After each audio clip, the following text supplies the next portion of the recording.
vamos a pasar a la predicación y les invito a que oremos por el predicador de esta hora.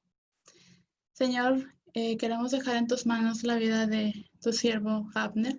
Te rogamos que tú seas Espíritu Santo a través de él, que sean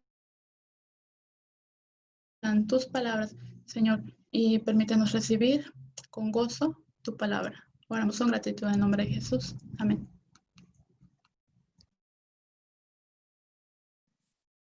Amén. Gracias, Pau. Voy a compartir mi pantalla, hermanos, a ver si puedo. ¿Ya lo ven? Sí, ok. Ahí está. Bueno, buenas tardes, hermanos. Mi nombre es José Abner y vamos a seguir hablando acerca de las relaciones fraternales, como pues, lo veíamos en la pantalla, y es un gusto para mí el poder compartir con ustedes en esta tarde, hermanos. Y yo titulé a mi predicación, como dice ahí, el rostro que refleja su gloria, de Primera de Juan 1, del 5 y hasta el 2:17, hermanos. Y lo primero que quiero decirles es que las ciencias sociales dicen que el hombre es un ser social por naturaleza. Está en su ADN el relacionarse con otras personas de su alrededor. Por eso cuando nacemos dentro de la familia y nuestras relaciones van creciendo cada día más.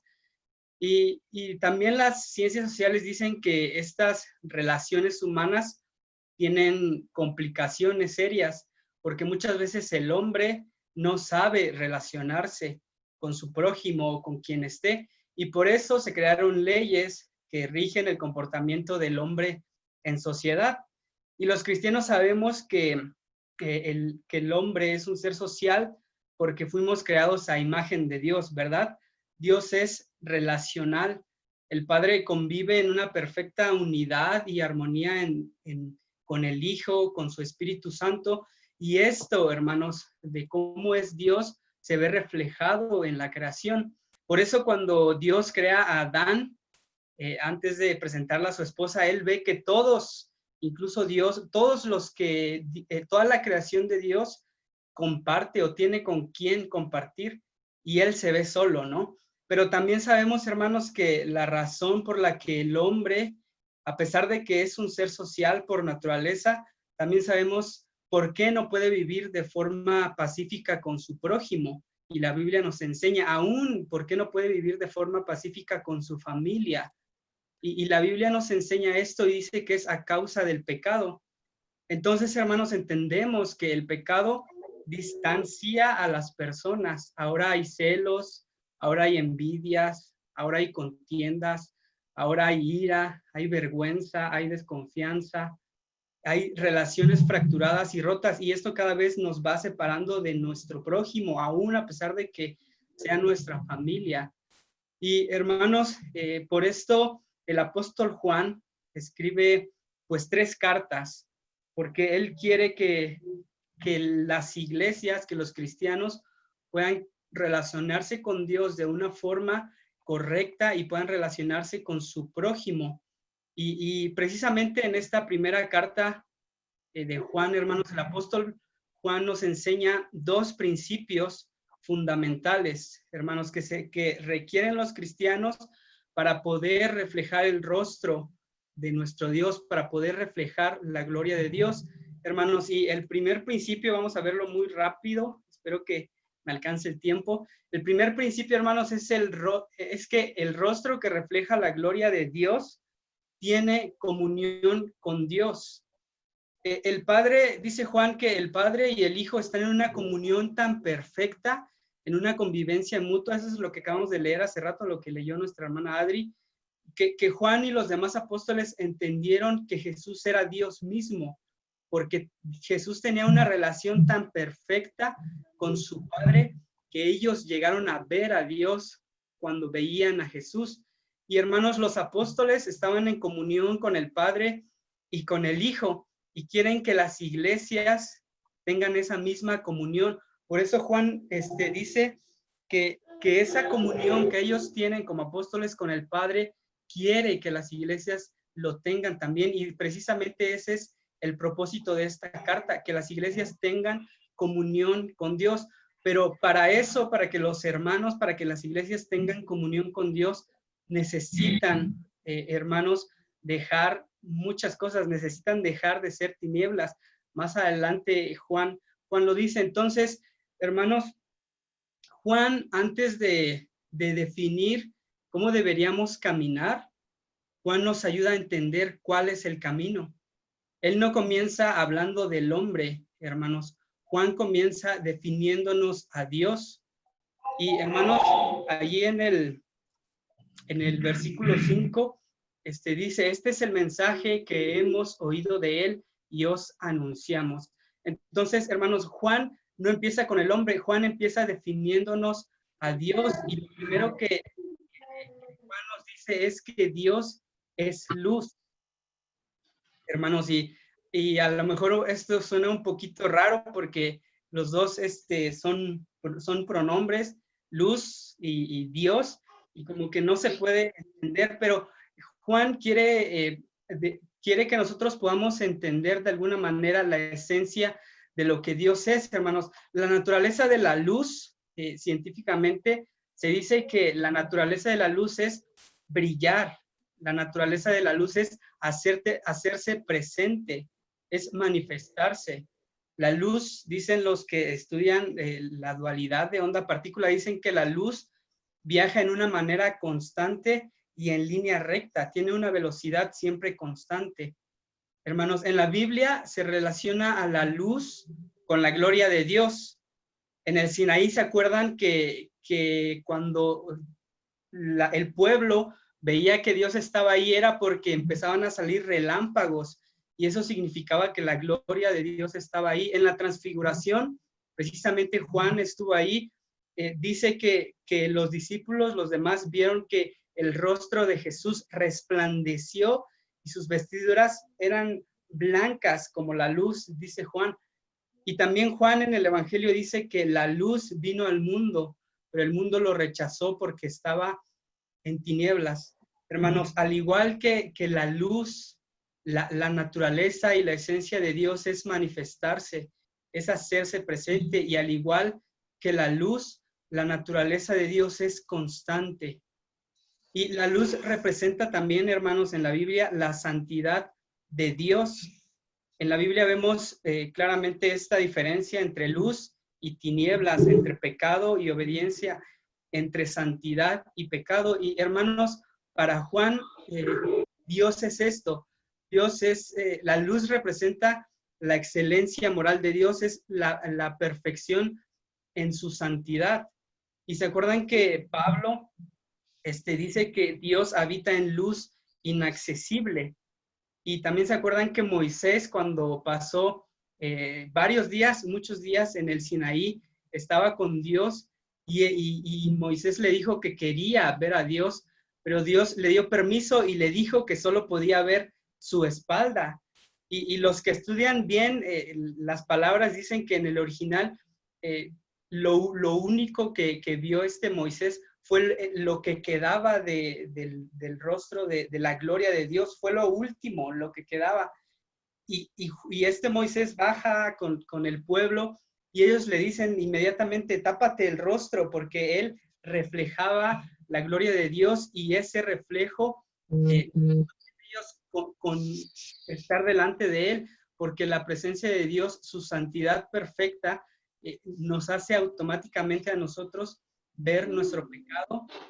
Y, hermanos, un ser mortal, un hombre pecaminoso como Moisés, pudo reflejar la gloria de Dios, pero Juan tiene esta idea, hermanos, de que el Dios que él sabe, el Dios que ha conocido, el Dios que es Jesús, es perfecto en santidad y gloria, un Dios constante que no cambia, hermanos, un Dios que para Juan no es dioses que sea más o menos santo, o más o menos sabio, o más o menos amor, o más o menos justo.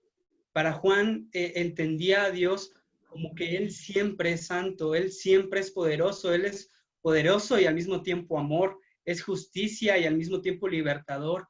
Dios es eternamente santo, y eso es lo que Juan quiere que nosotros entendamos de Dios, su perfecta santidad, hermanos, y precisamente eso es lo que podemos identificarnos como Moisés, como los que estaban en el pueblo, como Isaías, que estaba en el templo y vio a Dios, y su grandeza y santidad llenaban todo el templo, y los serafines no se atrevían a ver a Dios porque la Biblia dice que tapaban su rostro, y lo único que le quedó a Isaías y a los demás hombres que tuvieron un encuentro con Dios es rendirse, es ver su pecaminosidad, ver todo lo que en ellos hay inmundo, en nosotros hay inmundo, y eso los llevó a obrar, hermanos. Entonces, para Juan, la comunión es conocer a Dios, pero también para Juan, la comunión, dice ahí, ve, viviendo en integridad delante de Él.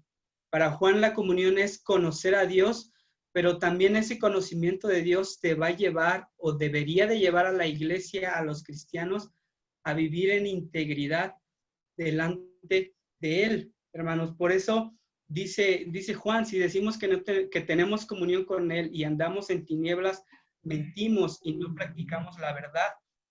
Pero si andamos en luz, como Él está en luz, tenemos comunión unos con otros, y la sangre de Jesucristo, su Hijo, nos limpia de todo pecado. Hermanos, para Juan, alguien que anda en luz es capaz de tener una buena comunión y relación con las personas que lo rodean, pero también con Dios. Y hermanos, hasta aquí les pido que puedan analizar sus relaciones personales, todas las relaciones que ustedes tienen, de padre, de hijos, con su mamá, con sus hermanos, con su iglesia, con sus compañeros de internado, con su esposo, si tienen su esposa.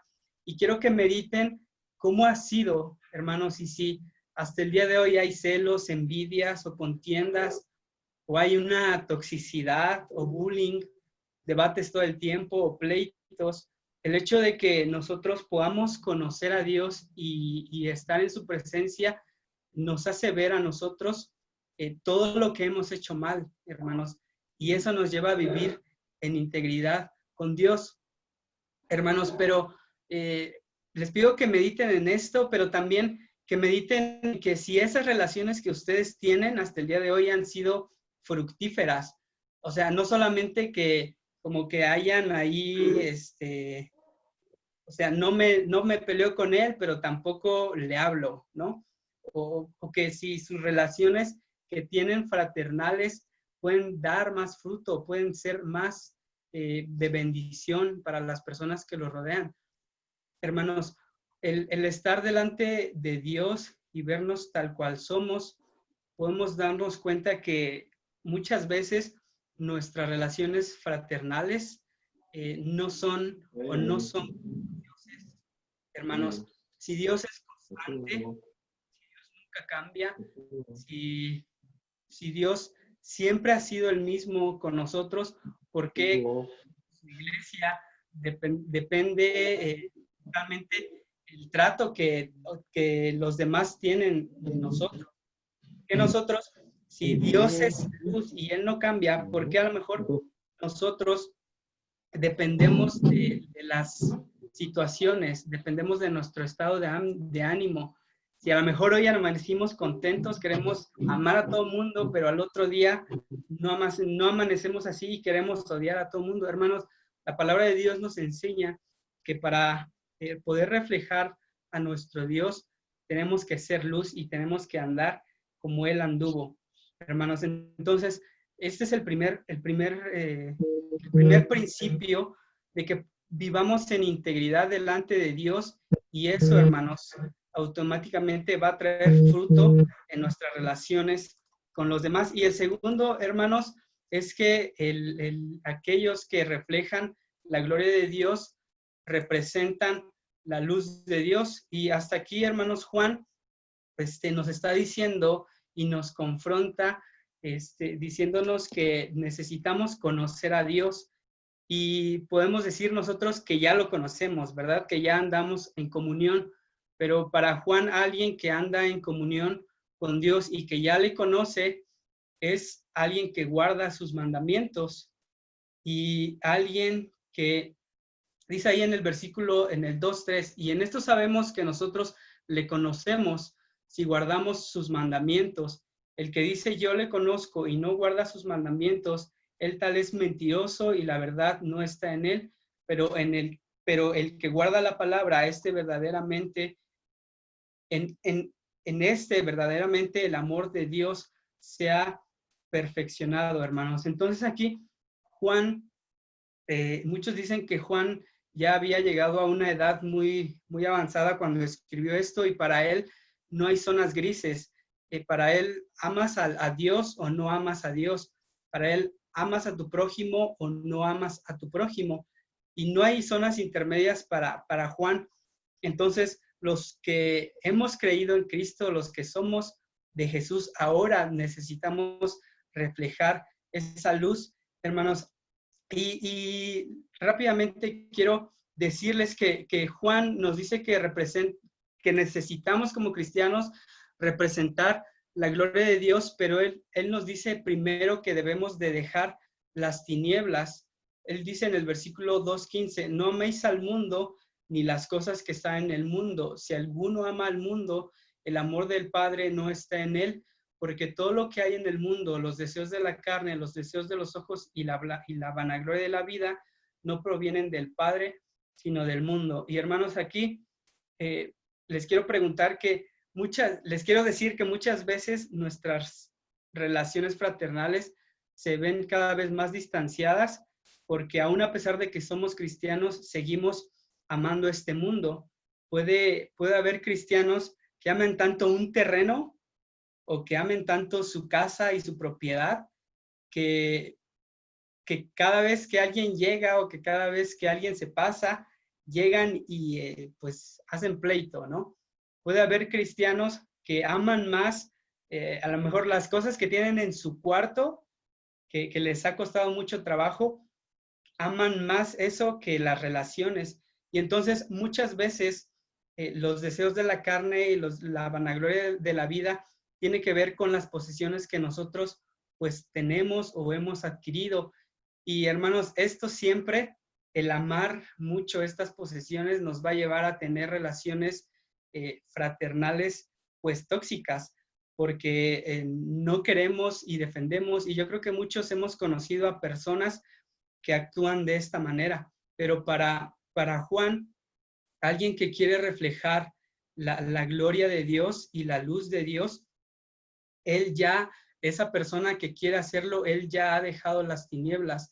¿Y qué es dejar las tinieblas? Es dejar los deseos de la carne, los deseos de los ojos, la vanagloria de la vida, hermanos. Y esto tiene muchas implicaciones, pero yo quiero enfocarme en esta hora, en esta predicación, en que si amamos más las cosas que están en este mundo, vamos a dejar y vamos a perder de vista lo que para Dios siempre ha sido importante, que son las relaciones humanas. Él nos ha creado a su imagen y semejanza, y Él vive en una comunión perfecta y quiere que la iglesia, quiere que como sus hijos estemos en el internado, en nuestros hogares, haya pandemia y necesitamos estar aquí en el hogar todos estresados. No importa, hermanos, necesitamos siempre tener una comunión que no solo sea sobrellevar las situaciones o nuestras relaciones, sino tener una comunión que verdaderamente traiga fruto, porque nuestra comunión con Dios trae fruto abundante, porque ahora podemos tener redención, podemos tener santificación, glorificación y podemos también aprender a amar a nuestro prójimo como Dios nos ha invitado. Entonces, hermanos, en estos tiempos de pandemia y en estos tiempos donde a lo mejor las relaciones en el hogar, en las casas, han sido difíciles o pueden resultar un poco difíciles, hermanos, los invito a que podamos reflejar la gloria de Dios, reflejar la luz de Dios y ser como Él, un Dios que es constante, que no cambia, que no depende de las circunstancias, que no depende del estado de ánimo tampoco, y que podamos reflejar el amor que Dios nos ha tenido a nosotros y que también podamos hacer y lograr que las relaciones fraternales que tenemos, hermanos, puedan traer más gozo, puedan traer más bendición y pueda traer también más gloria a nuestro Dios, hermanos. Entonces, los invito a que podamos orar ahí en sus hogares para terminar. Señor, gracias te damos porque, Señor, tú nos recuerdas que tú eres un Dios que se relaciona, Señor. Se relaciona con su creación, con sus hijos, con su pueblo. Y esa relación, Señor, trae siempre fruto y bendición. Y más allá de lo que a lo mejor nosotros entendemos, Padre, ayúdanos a ser como tú, a reflejar, Señor, tu luz, tu gloria, y que nuestras relaciones fraternales, Padre, no dependan de nuestro estado de ánimo o de nuestra situación que estamos pasando, Señor, sino que dependan de ti, porque tú nos has enseñado que tú eres luz y tú eres amor, Señor. Bendice a mis hermanos que están en sus hogares y ayúdalos, Padre, en el nombre de Jesús. Amén.